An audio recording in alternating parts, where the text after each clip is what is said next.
یسوع مسیح کے نام سے السلام علیکم۔ تو پیارے بھائی بہن، آپ لوگوں کو یاد ہوگا کہ گئے سو وقت ہم خاصیوں کی کتاب اور باب 3 پہ غور کرے تھے۔ آج ہم باب 4 اٹھائیں گے۔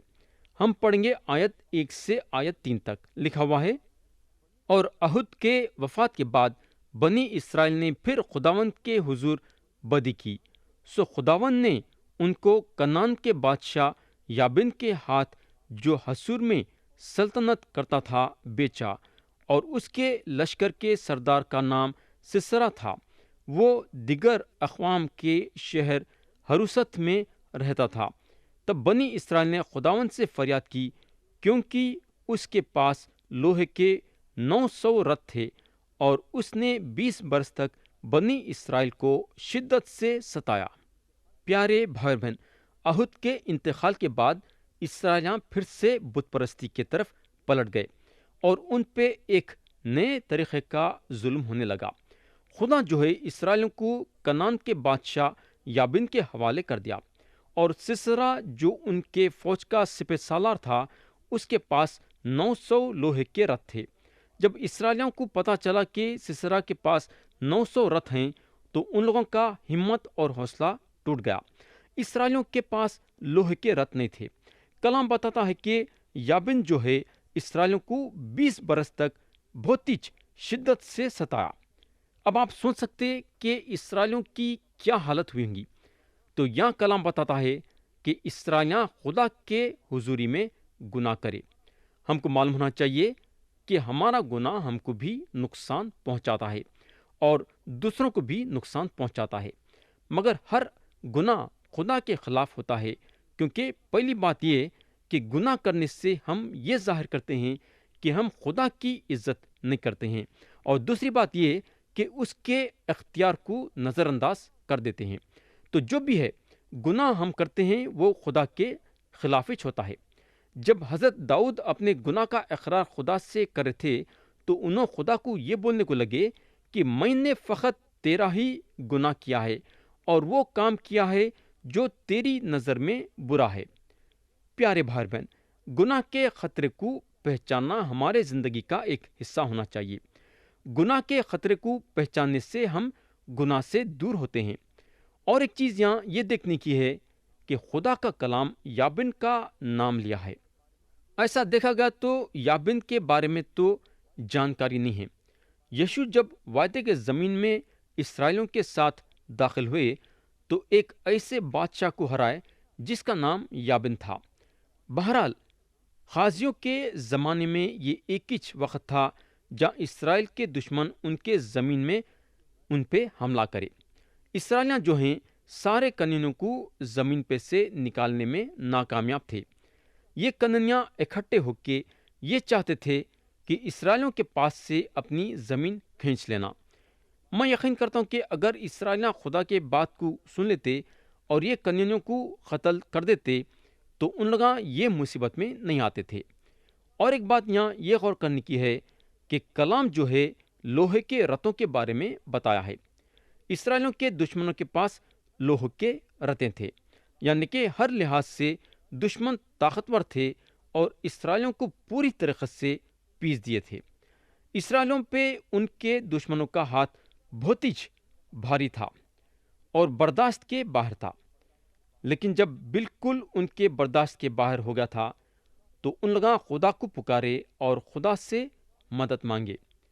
ان لوگوں کو معلوم تھا کہ اگر کوئی ان کی مدد کر سکتا بولے تو صرف خدا ان کی مدد کر سکتا، مگر اسرائیلیوں میں کمزوری یہ تھی کہ ان لوگوں صرف مصیبتوں کے وقت خدا کے طرف پلٹتے تھے۔ جب زندگی ہنسی خوشی کے ساتھ گزریے تو یہ لوگ خدا کو پلٹ کے بھی نہیں دیکھتے تھے، مگر ایسا نہیں ہونا چاہیے میرے دوست۔ ہمارے زندگی میں مصیبت آؤ یا نہ آؤ، ہماری نظر ہمیشہ خدا پہ رہنا چاہیے۔ اگر ہم خدا کے مدد کے بغیر اپنی زندگی کو سنبھالنے کی کوشش کریں گے تو پریشان بھی ہوں گے، اور ہم کو کچھ بھی سمجھ میں نہیں آئے گا کہ کیا کرنا ہے اور کیا نہیں کرنا ہے۔ لیکن اگر ہم روز خدا کے قدموں پہ اپنا وقت گزاریں گے تو خدا ہمارے زندگی کے ہر ایک حصے میں ہماری مدد کرے گا۔ یہ بات کی کمی اسرائیلیوں کے زندگی میں تھی۔ جب مصیبتیں ہمارے زندگی میں پیدا ہوتی تو ہم یہ بات کا ضرور خیال کرنا کہ ہم خدا کو اپنے ساتھ ہمیشہ رکھیں گے۔ اب ہم آیت 4 سے 9 پڑھیں گے۔ لکھا ہوا ہے، اس وقت لفیدوت کی بیوی دبورا نبیہ بنی اسرائیل کا انصاف کیا کرتی تھی، اور وہ افرائیم کے کوہستانی ملک میں راما اور بیتل کے درمیان دبورا کے کھجور کے درخت کے نیچے رہتی تھی، اور بنی اسرائیل اس کے پاس انصاف کے لیے آتے تھے۔ اور اس نے قادس نفتالی سے ابینوام کے بیٹے برق کو بلا بھیجا اور اس سے کہا کہ کیا خداوند اسرائیل کے خدا نے حکم نہیں کیا کہ تو تابور کے پہاڑ پر چڑھ جا اور بنی نفتالی اور بنی زبولون میں سے 10,000 آدمی اپنے ساتھ لے لے، اور میں نہر خیسون پر یابین کے لشکر کے سردار سیسرا کو اور اس کے رتھوں اور فوج کو تیرے پاس کھینچ لاؤں گا اور اسے تیرے ہاتھ میں کر دوں گا۔ اور برق نے اس سے کہا، اگر تو میرے ساتھ چلے گی تو میں جاؤں گا، پر اگر تو میرے ساتھ نہیں چلے گی تو میں نہیں جاؤں گا۔ اس نے کہا، میں ضرور تیرے ساتھ چلوں گی، لیکن اس سفر سے جو تو کرتا ہے تجھے کچھ عزت حاصل نہ ہوگی، کیونکہ خداوند سیسرا کو ایک عورت کے ہاتھ بیچ ڈالے گا۔ اور دبورا اٹھ کر برق کے ساتھ قادس کو گئی۔ تو آیت 4 بتاتی ہے کہ دبورا نبیہ تھی اور وہ اسرائیلیوں کا انصاف کیا کرتی تھی۔ پیارے بھائی بہن، دبورا بالکل ایک الگ قسم کی عورت تھی، اور خدا جو ہے دبورا کو چنا اسرائیلی قوم کا انصاف کرنے کے لیے۔ ہم یہاں یہ سیکھتے ہیں کہ خدا ہر قسم کے لوگوں کا استعمال کرتا ہے، چاہے وہ عورت رہو یا مرد، بوڑھا رہو یا جوان، پڑھا لکھا رہو یا ان پڑھ، خدا ہر قسم کے لوگوں کا استعمال کرتا ہے۔ آیت 6 میں اگر ہم دیکھیں گے تو خدا کا پیغام برق کے لیے تھا۔ خدا جو ہے نبیہ دبورا کے ذریعے سے برق کو یہ پیغام دینا چاہتا تھا کہ برق نفتالی اور زبولون میں سے 10,000 آدمیوں کو جنگ کے لیے چن لینا، کیونکہ خدا سردار سیسرا کو اور اس کے رتھوں کو اور اس کے فوج کو برق کے ہاتھوں میں کر دینا چاہتا تھا۔ مگر اب سوال یہ پیدا ہوتا ہے کہ کیا برق یہ کام کرنے کے لیے تیار تھے؟ کیا برق یہ کام کرنے کے لیے تیار تھے؟ مگر یہ کام انہوں اکیلے میں نہیں کرنا چاہتے تھے، انہوں چاہتے تھے کہ نبیہ دبورا بھی ان کے ساتھ چلنا۔ تو پیارے بھائی اور بہن، سوال یہ پیدا ہوتا ہے کہ برق کیوں چاہتے تھے کہ نبیہ دبورا بھی ان کے ساتھ چلنا؟ کیا برق بزدل تھے کیا؟ یا پھر انہوں دبورا سے مدد مانگنا چاہتے تھے؟ یہ تو ہم نہیں جان سکتے، مگر ہم یہاں دبورا کے طبیعت کو جان سکتے کہ دبورا خدا کے حکم کے مطابق چلے۔ دبورا جو ہیں برق کو بول چکے تھے کہ یہ جنگ میں خدا ان کے ساتھ رہیں گا، مگر برق کے لیے یہ کافی نہیں تھا۔ برق چاہتے تھے کہ دبورا بھی ان کے ساتھ چلنا۔ اب سوال یہ پیدا ہوتا ہے کہ برق کا دل یہاں ہم کو کیا گواہی دینا چاہتا ہے؟ برق کا دل ہم کو یہ گواہی دینا چاہتا ہے کہ ان کا بھروسہ انسانی طاقت پہ تھا اور ان کا بھروسہ خدا کے وعدے پہ نہیں تھا۔ جب خدا بول دیا تھا کہ انہیں ان کے ساتھ رہیں گا، تو برق خدا کے یہ وعدے پہ بھروسہ نہیں کرے، بلکہ ان کا بھروسہ دبورا پہ تھا۔ انہوں یہ سمجھے کہ اگر دبورا ان کے ساتھ رہیں گی تو انہوں جنگ جیت سکیں گے۔ میرے بھائی، اگر برق کو خدا پہ بھروسہ رہتا تو انہوں خدا کے حکم اور خدا کے وعدے کے ساتھ اکیلے جنگ پہ چلے جاتے تھے۔ تو اب سوال یہاں یہ پیدا ہوتا ہے کہ ہم یہاں کیا سیکھتے ہیں؟ ہم یہاں یہ سیکھتے ہیں کہ جب خدا ہم کو کسی بات سے حکم کرتا ہے تو بنا شکے ہم اس کے حکم پہ عمل کرنا چاہیے۔ دوسری بات یہاں ہم یہ سیکھتے ہیں کہ خدا جب ہم کو خدمت گزاری کے لیے چھوڑا ہے تو خدا ہمیشہ ہمارے ساتھ ہے۔ تیسری بات یہاں ہم یہ سیکھتے ہیں کہ جنگ خدا کی ہے اور انہیں ہمارے لیے جنگ کریں گا اور وہ جنگ پہ جیت حاصل کریں گا۔ تو پیارے بھائی اور بہن، ایسا دیکھا گیا تو برق وہ جنگ میں اکیلے نکل جانا تھا۔ مگر انہوں دبورا کے آڑ میں چھپے ہوئے تھے۔ برحق دبورا کے بغیر جنگ میں جانے کے لیے تیار نہیں تھے۔ ان کا یہ خیال تھا کہ اگر دبورا ان کے ساتھ چلیں گے تو انہوں جنگ میں کامیاب ہوں گے۔ پیارے بھائی بہن، اب سوال یہ پیدا ہوتا ہے کہ دبورا اپنے لیے اتنی بڑی عزت کیسا حاصل کر سکے؟ حالانکہ انہوں ایک عورت تھے، مگر لوگوں کو جنگ میں لے کے جانے کے لیے اپنے کندھوں پہ ایک بہت بڑی ذمہ داری لیے، مگر ساتھ ساتھ جنگ کے بعد یہ کام کرے کہ انہوں لوگوں کو جو خدا کے طرف رجوع ہونے کے لیے بولے۔ ان کی عزت لوگ اس لیے کرتے تھے کیونکہ دبورا خدا کے لیے ایک بہت بڑی گواہی بنے۔ دبورا کا بات چیت کرنا، دبورا کی چال چلن کے ذریعے سے لوگ جان لیے کہ دبورا خدا پرست عورت ہیں۔ اس کے علاوہ دبورا ایک نبیہ تھے، اور دبورا کا یہ کام بھی تھا کہ لوگوں کو خدا کے حکموں پہ چلنے کی نیک ہدایت کرنا۔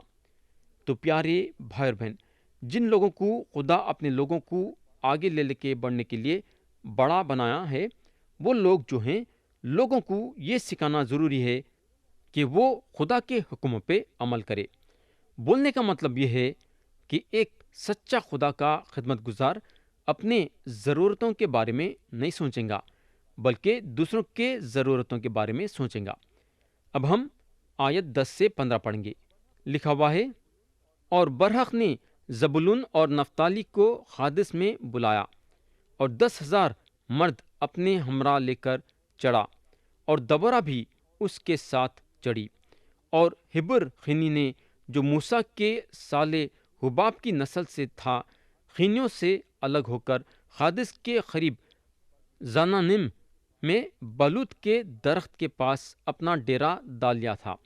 تب انہوں نے سیسرا کو خبر پہنچائی کہ برق بن ابینوام کوہ تابور پر چڑھ گیا ہے، اور سیسرا نے اپنے سب رتھوں کو، یعنی لوہے کے 900 رتھوں، اور اپنے ساتھ کے سب لوگوں کو دیگر اقوام کے شہر حسورت سے خیسوں کی ندی پر جمع کیا۔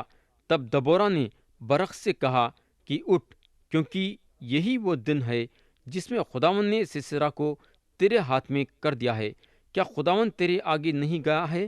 تب برق اور وہ 10,000 مرد اس کے پیچھے پیچھے کوہ تابور سے اترے، اور خداوند نے سیسرا کو اور اس کے سب رتھوں اور سب لشکر کو تلوار کی دھار سے برق کے سامنے شکست دی، اور سیسرا رتھ پر سے اتر کر پیدل بھاگا۔